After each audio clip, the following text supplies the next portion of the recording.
hablar de un tema bastante interesante. Va a ser el video que les prometimos en el video pasado acerca de los lineamientos para la prevención y control de trabajadores con riesgo de exposición por COVID-19.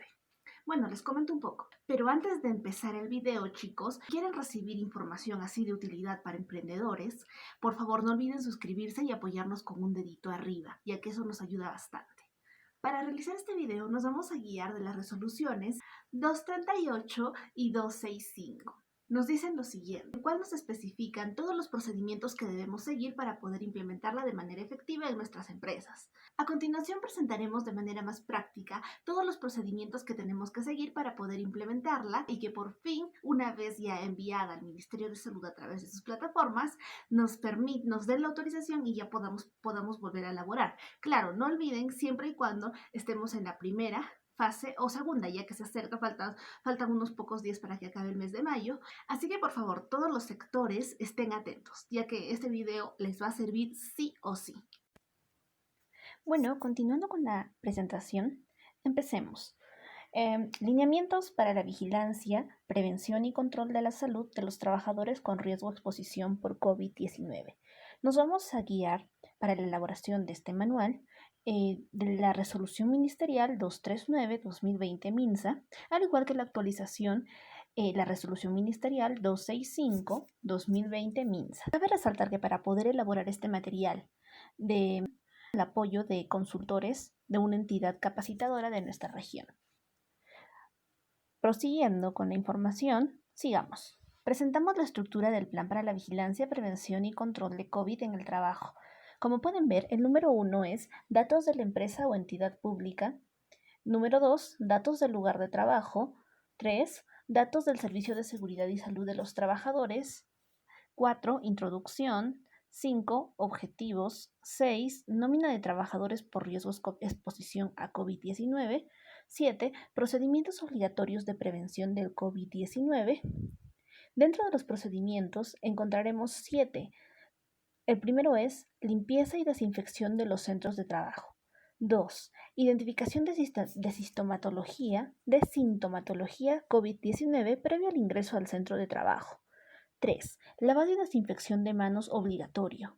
4. Sensibilización de la prevención del contagio en el centro de trabajo. 5. Medidas preventivas colectivas. 6. Medidas de protección personal. 7. Vigilancia permanente de comorbilidades relacionadas al trabajo en el contexto COVID-19. 8. Procedimientos obligatorios para el regreso y reincorporación al trabajo. Dentro de estos procedimientos están los siguientes. Primero, proceso para el regreso al trabajo. Segundo, proceso para la reincorporación al trabajo. Tercero, revisión y reforzamiento a trabajadores en procedimientos de trabajo con riesgo crítico en puestos de trabajo. 4. Proceso para el regreso de reincorporación al trabajo de trabajadores con factores de riesgo para COVID-19. 9. Responsabilidades del cumplimiento del plan. 10. Presupuesto y proceso de adquisición de insumos para el cumplimiento del plan. Y 11. Documento de aprobación del Comité de Seguridad y Salud en el Trabajo. Lo mencionamos en términos generales, pero a continuación cada uno va a ser explicado. No se preocupen, chicos. Primero, datos de la empresa o entidad pública.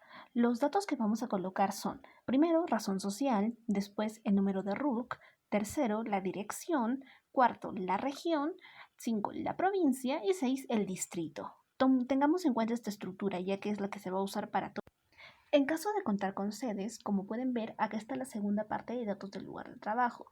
Se va a colocar igual con la misma estructura antes mencionada, pero aparte vamos a colocar como 2.1 los requisitos legales y 2.2 términos y definiciones. No olvidemos eso. También es importante saber que en cuanto a términos y definiciones, podemos usarlos como guía de referencia, los que están colocados en la guía técnica de la Resolución Ministerial 238 o a su defecto la 265. En caso de contar con sedes, como pueden ver, acá está la segunda parte de datos del lugar de trabajo. Se va a colocar igual con la misma estructura antes mencionada, pero aparte vamos a colocar como 2.1 los requisitos legales y 2.2 términos y definiciones. No olvidemos eso. También es importante saber que en cuanto a términos y definiciones, podemos usarlos como guía como guía de referencia los que están colocados en la guía técnica de la resolución ministerial 238 o a su defecto la 265. Número 3. Datos del Servicio de Seguridad y Salud de los Trabajadores. Nos referimos a la nómina de profesionales que van a estar encargados de realizar este manual en cada organización.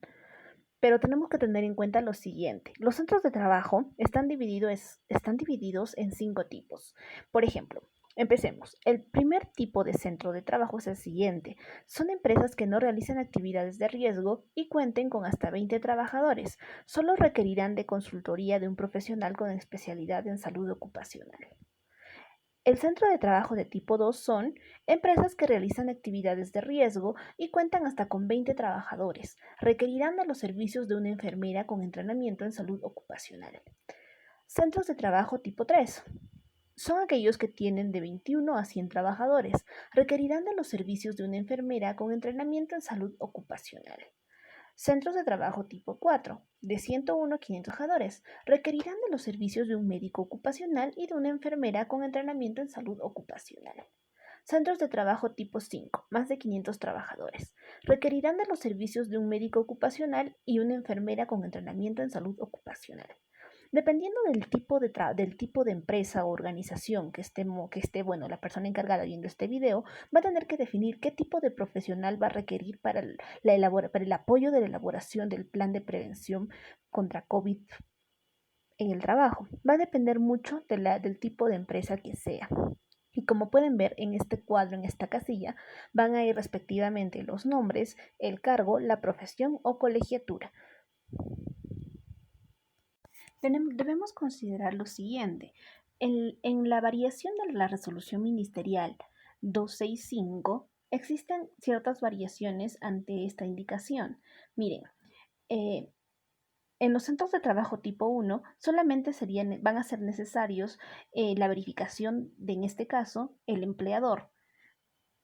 En los casos de centro de trabajo tipo 2 va a ser necesario no solo del empleador, sino también de la enfermera. En los centros de trabajo tipo 3, tipo 2. En los centros de trabajo 4 va a ser necesario el apoyo del empleador, la enfermera y un médico ocupacional, al igual que los centros de trabajo tipo 5. Mencionamos esta variación para que no haya ningún tipo de problema al momento de realizar el plan. Creímos por conveniente mencionar también la indicación de la resolución ministerial 238 para que se pueda diferenciar y aplicar el correcto. Pasemos a la parte número 2. No vamos a tener ningún problema en utilizar, designan en cualquiera de ambas resoluciones ministeriales, ya sea la 38 o la 65. Podemos muy bien colocar esa, ya que es lo suficientemente descriptiva y entendible ante la situación que estamos viviendo. Pasemos a la parte número 5, los objetivos. Coloquemos de igual forma que la introducción el objetivo general y específico, ya que sea el ámbito aplicativo de dichos lineamientos, todos están orientados hacia los mismos objetivos, así que tampoco va a haber ningún tipo de problema al colocarlos. Parte número 6, es por riesgo o exposición a COVID. En este apartado colocaremos, en primera parte, relación de trabajadores activos que vienen laborando de manera efectiva y en la segunda parte, relación de trabajadores que no laboran por pertenecer al grupo de riesgo. Como pueden ver, la estructura de los cuadros está definida por la siguiente. Primero van el código de la empresa, nombres y apellidos, DNI, edad, sexo, cargo y riesgo de exposición delimitado por colores. Como pueden ver, existen 4 categorías. Riesgo bajo de exposición, dado por el color verde, riesgo mediano de exposición, dado por el color amarillo, y riesgo alto de exposición, dado por el color anaranjado. Al igual, pero no menos importante, riesgo muy alto de exposición, color rojo. En cuanto al riesgo bajo de exposición, delimitan lo siguiente. Son aquellos que no requieren contacto con personas que se conoce o se sospecha que están infectados por COVID, ni tienen contacto cercano frecuente a menos de 2 metros de distancia con el público. Estos trabajadores tienen un contacto ocupacional mínimo con público y otros compañeros de trabajo, por ejemplo, trabajadores administrativos. Ese es un claro ejemplo del riesgo bajo de exposición, los trabajadores administrativos. Prosigamos. A ver, riesgo medianos de exposición. Aquellos que incluyen que requieren un contacto frecuente o cercano a menos de 2 metros de distancia con personas que podrían estar infectadas con COVID-19, pero que no son pacientes que se conoce o se sospecha. Por ejemplo, en este caso se aplica mucho a los policías, trabajadores de limpieza, entre otros. Siguiente. Riesgo alto de exposición. Son aquellos trabajadores con riesgo potencial de exposición a fuentes conocidas o sospechosas de COVID-19. Por ejemplo, trabajadores de salud de ambulancia, funerarias, entre otros. Riesgo muy alto de exposición. Trabajos con contacto directo con casos de COVID-19. Por ejemplo, médicos que atienden a pacientes por coronavirus. Parte número 7.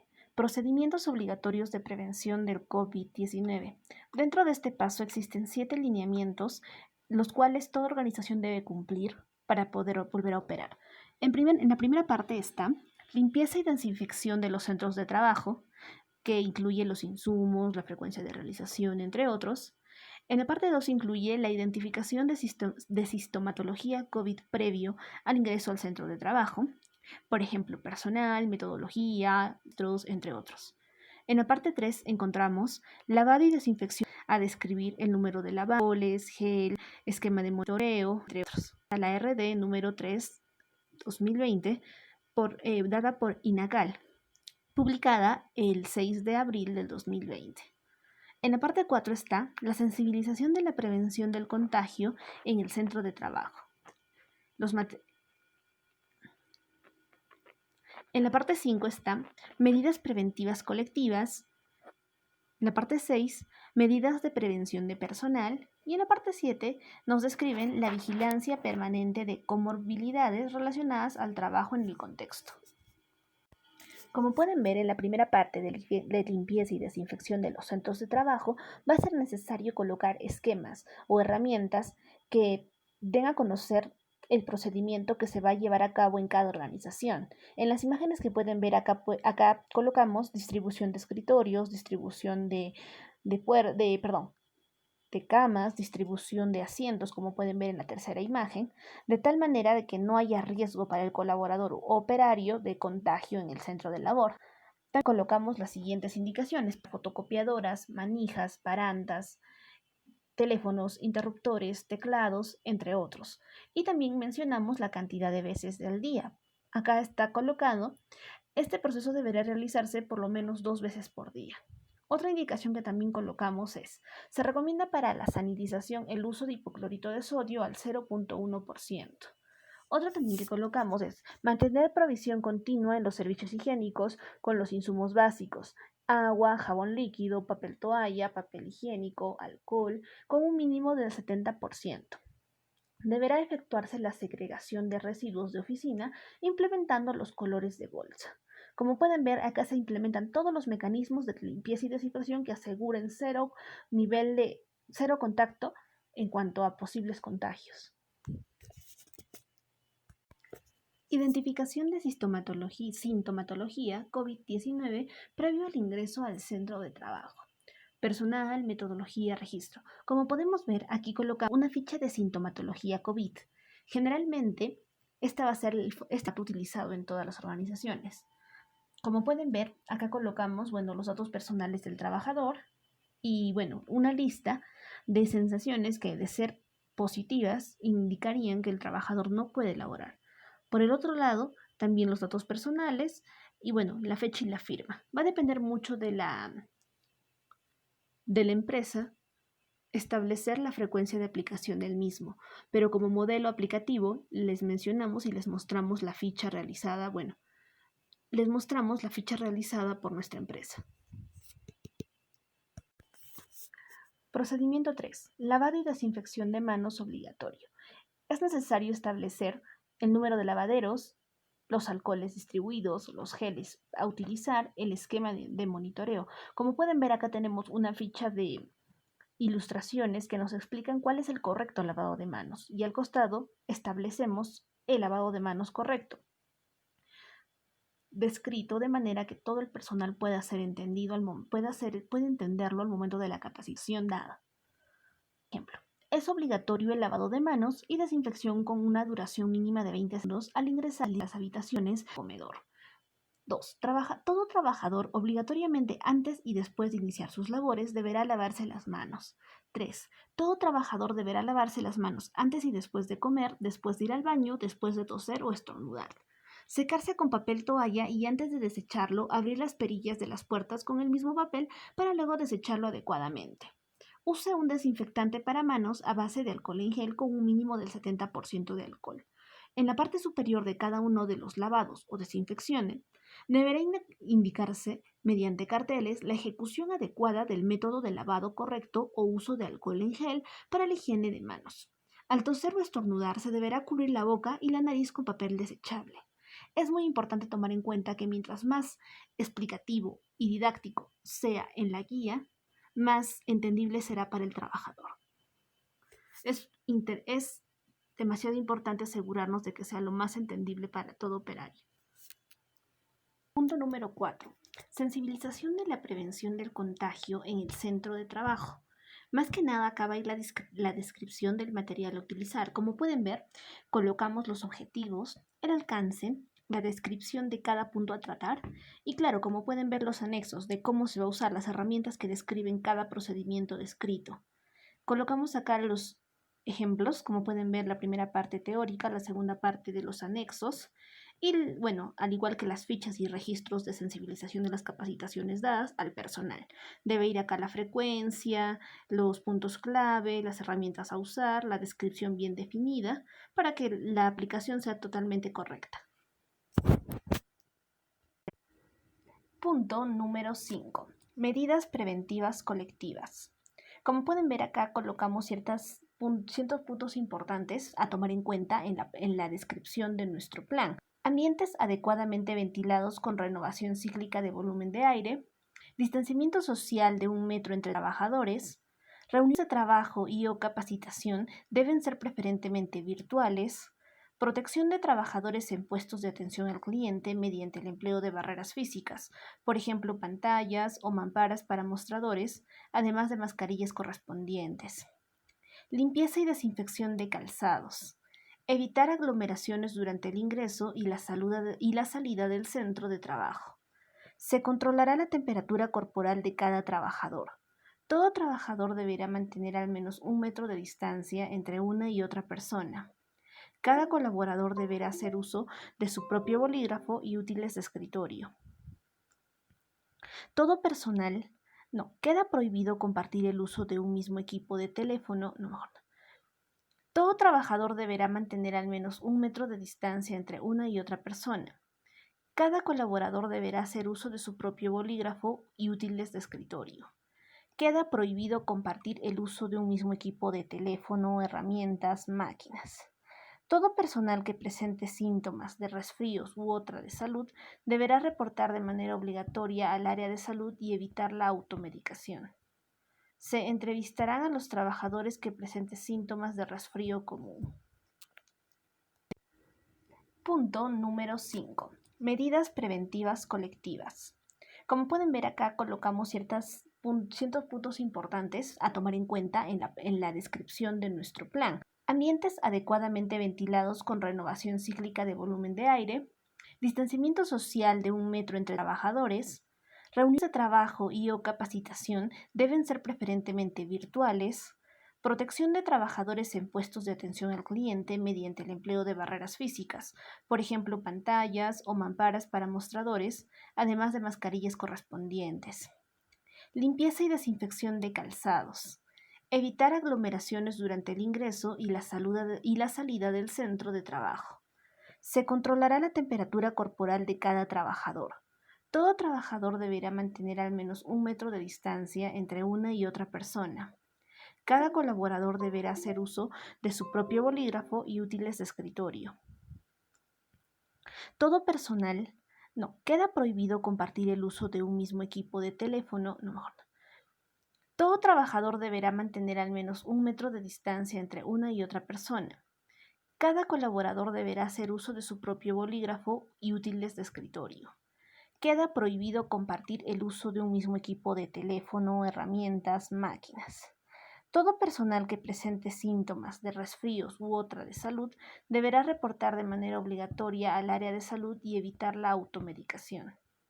Se entrevistarán a los trabajadores que presenten síntomas de resfrío común. Punto número 6. Medidas de protección personal. Como pueden ver aquí en el anexo número 3, presentamos el equipo de protección personal para puestos de trabajo con riesgo de exposición a COVID-19, según nivel de riesgo. Por ejemplo, acabamos de describir en la primera parte lo que es hace unos puntos previos los niveles de riesgo de exposición. Como pueden ver, acá está la escala valorativa desde bajo hasta muy alto, donde nos describen lo siguiente. En el caso de riesgo bajo, lo que mandan aplicar es lo siguiente: mascarilla quirúrgica.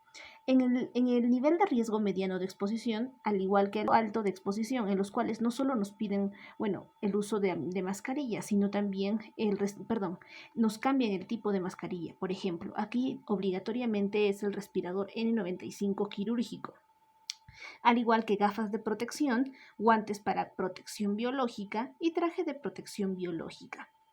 En caso del riesgo muy alto exposición, nos piden el respirador N95, una careta facial, gafas de protección, guantes para protección biológica, traje para protección biológica y bota de protección biológica. Como pueden ver en la leyenda, el círculo con fondo blanco es obligatorio y el asterisco uso de delantal o bata. Eso nos dan las variaciones y la leyenda acá del cuadro, según el RM265. Así que son las disposiciones que debemos aplicar. Como punto importante a tratar aquí es que también en función al RM 135-2020 nos indican que existen este tipo de mascarillas comunitarias que son permitidas aplicar en cualquier tipo de industria, de ser el caso de querer preparar o no, tal vez no tener los recursos para poder adquirir tal vez una NR9, una N95 o las otras por defecto que al igual que ella tienen ese grado de efectividad, pero aquí nos indican la estructura de tipos de mascarillas, en este caso la mascarilla comunitaria que podemos elaborar. Por ejemplo, aquí las normas que nos demandan. Primero, el ancho no debe tener más o menos que la medida de 19 centímetros. El alto, igual, 19 centímetros. El largo de las tirillas por cada lado debe ser de 35 centímetros. Largo de la pinza es de 4.5 centímetros. Como pueden ver, ahí está la estructura de la mascarilla. El tejido de punto. Acá más que nada nos dan la estructura de capas y materiales que debe tener estas mascarillas comunitarias para tener un grado de efectividad de protección admisible por el MINSA. Como pueden ver, la primera capa acá está entre poliéster, nylon, algodón, fibras regeneradas de celulosa y también cualquier mezcla entre los materiales arriba mencionados. Otro tipo de especificaciones también que nos dan es técnicas de tejido de punto. Como pueden ver, nos indican que la densidad no debe ser menor a 140 gramos por metro cuadrado ni mayor a 230 gramos por metro cuadrado. Encogimientos no mayores al 7% a la tercera lavada. Resistencia al peeling. Se sugiere mínimo grado de 3 a 4. Se recomienda el uso de acabados antibacteriales permanentes. Como pueden ver al costado, acá está la estructura ya terminada de la mascarilla. Es muy importante saber, ya que de ser la posibilidad de no tener los recursos o no tener la facilidad de la obtención de la mascarilla quirúrgica en el 95, podemos construir estas mascarillas comunitarias y ya están normadas, así que ya saben qué otra opción pueden tener, chicos. Punto número 7. Vigilancia permanente de comorbilidades relacionadas al trabajo en el contexto. Debemos tener en cuenta los siguientes puntos. Primero, toma y registro de la temperatura. Se indicará la evaluación médica de síntomas COVID-19 a todo trabajador que presente la temperatura mayor a 38 grados Celsius. Para el caso de los puestos de trabajo de muy alto riesgo, la medición de la temperatura se realiza al inicio, mitad y al final de la jornada. Todo trabajador con fiebre y evidencia de signos de sintomatología COVID-19 se considera como caso sospechoso y se realizará aplicación de la ficha epidemiológica COVID-19 establecida por el MINSA, que previamente les presentamos, también lo que es la aplicación de pruebas serológicas o moleculares, identificación de contactos en el centro de trabajo, toma de pruebas serológicas o moleculares a los contactos, identificación de contactos en domicilio, comunicar a la autoridad de salud de su jurisdicción para el seguimiento de casos correspondientes. La vigilancia y la exposición a otros factores de riesgo de tipo. Procedimientos obligatorios para el regreso y reincorporación al trabajo. Es muy importante este punto, ya que debemos establecerlos bien para que no haya ningún tipo de anormalidad y problema al momento de realizar la reincorporación. Está estructurado la estructuración va de la siguiente manera. Punto número 1. Proceso para el regreso al trabajo. Punto número 2. Proceso para la reincorporación al trabajo. Punto número 3. Revisión y reforzamiento a trabajadores en procedimientos de trabajo con riesgo crítico en puestos de trabajo. Punto número 4. Proceso para el regreso o reincorporación al trabajo de trabajadores con factores de riesgo para COVID. Como pueden ver, los factores de riesgo para COVID son los siguientes: edad mayor a 60 años, hipertensión arterial, enfermedades cardiovasculares, cáncer, diabetes mellitus, asma, enfermedades pulmonares crónicas, insuficiencia renal crónica, enfermedad o tratamiento inmunosupresor, obesidad con IMC de 40 a más. Todos estos datos van en función a la RM265. Como pueden ver al costado, tenemos que tener las herramientas necesarias o al menos establecerlas para poder medir cada tipo de estas enfermedades que nos indican riesgo a los trabajadores. Es muy importante establecer las herramientas de medición o los procesos a realizar para poder prevenir esto.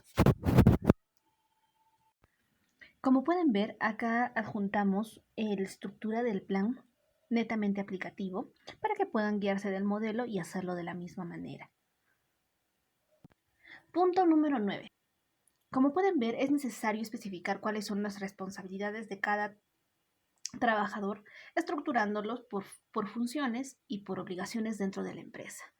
Como pueden ver, los empleadores aplican obligatoriamente los lineamientos establecidos en el presente plan, designando recursos y asumiendo el liderazgo.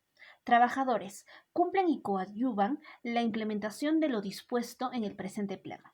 Residente del proyecto, conocer el plan, planear y organizar las diferentes acciones y realizar reuniones periódicas para mantener permanentemente actualizado el plan.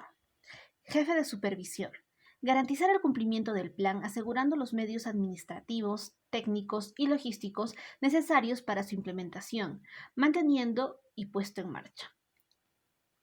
Participar en actividades de capacitación y entrenamiento. Verificar que se tomen las medidas necesarias para la identificación y control de riesgos. Licenciado en enfermería. Garantizar una evacuación rápida hasta un lugar seguro en caso de presentarse una emergencia que amerite evacuar. Garantizar vigilancia médica permanente. Ingeniero Soma.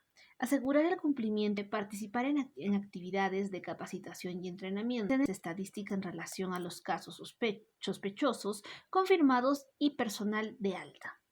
Área de administración de personal. Coordinar la realización de las actividades con áreas e instituciones involucradas.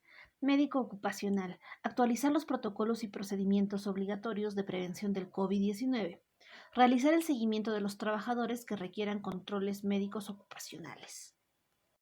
Punto número 10. Presupuesto y proceso de adquisición para insumos para el cumplimiento del plan. Como pueden ver, adjuntamos una tabla totalmente descriptiva de todos los artículos a comprar, la unidad de medida, el tiempo, la cantidad y el costo unitario para poder así saber cuál es la totalidad de recursos que vamos a necesitar para la implementación de dicho plan en la empresa. Punto número 11. Documento de aprobación del Comité de Seguridad y Salud en el Trabajo. Como pueden ver, aquí presentamos la estructura del documento en el cual dan la verificación los encargados, tales como el jefe de aprobación de SOBA, el dueño de la empresa, y en este caso el enfermero o el doctor ocupacional que realizó dicho plan a implementar dentro de la organización. Presentamos ante ustedes la estructura para que puedan aplicarla de esa manera en su plan de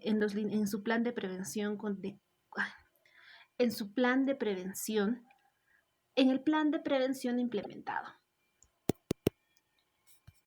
Compartimos con ustedes el marco legal y protocolos para que puedan tomarlos en cuenta en la realización. También tenemos que tomar en cuenta los anexos. Tenemos que adjuntar el IPERSET COVID, al igual que todos los protocolos y los formatos de aplicación de dicho plan de prevención dentro de la empresa. Bueno, y para lo siguiente de organizar, porque la aplicación de dicho plan es didáctico y operativo posible. O sea, de nada sirve elaborar una serie de protocolos, procesos, herramientas que van a resultar en una aplicación totalmente tediosa, difícil para el trabajador, incluso en lo que es entendimiento en cuanto a aplicación. Perdón, en cuanto a capacitación realizada. El objetivo es que el plan sea lo suficientemente dinámico para que, dada la situación que estamos viviendo, sea lo más fácil de aplicar. Presentamos aquí una imagen del mercado de Bancay en el cual la población supo acerca de la enfermedad a tiempo y realizaron una distribución más ordenada en cuanto a la venta de abarrotes, verduras o frutas. A eso queremos llegar, o sea que no nos compliquemos tanto, ya que esto debe ser una solución rápida y eficaz, ya que la enfermedad no descansa. Y mientras más rápido lo apliquemos de esta manera, será mejor para todos nosotros. Muchas gracias por su atención. Esperamos que este contenido haya sido de total ayuda, al menos para despejar algunas dudas en los apartados de la normativa. Si tienen alguna duda, no duden en escribir en la casilla de comentarios. No olviden apoyarnos con un like, por favor, si les ha gustado el video, y suscríbanse al canal si quieren recibir contenido emprendedor y de gran importancia en el ámbito empresarial. Muchas gracias por su tiempo, que tengan un buen día.